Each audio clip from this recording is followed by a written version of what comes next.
Another barrier, which is related to what I've already mentioned, is the lack of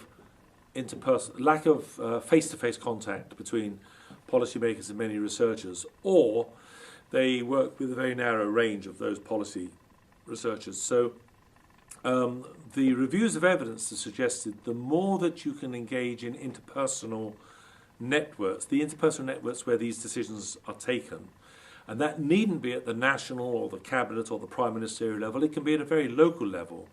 In fact, many of the important decisions that are made in policies for international development are made at very local, village level, tribe level, local community level, and that's where, if you can get those interpersonal face-to-face relationships, you're going to have a much stronger chance than just by issuing a policy brief or a policy statement, which are important, but they're not going to do the work. They're actually arguing the case.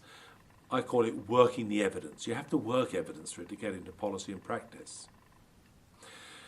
Another barrier that's been well identified is lack of physical access to evidence, particularly in southern countries.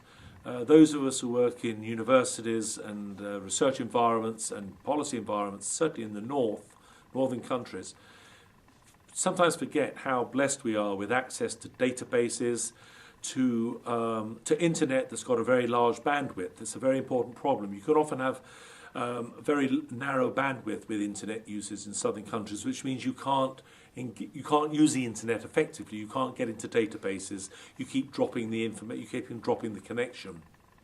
This is basic technology stuff, and as that develops, as more and more countries go to wider bandwidths and are using fibre optics and so forth, you're getting a much better physical access.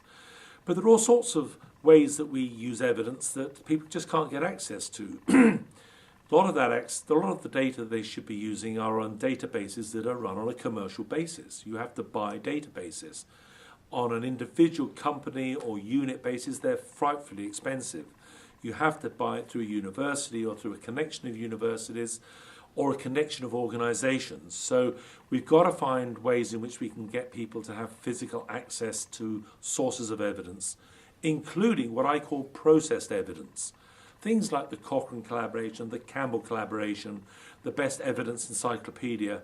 These are already completed studies, well-researched, quality-assured studies, but you can't get access to them unless you pay for them or you're part of a network or an academic network. So that's what I mean by physical access.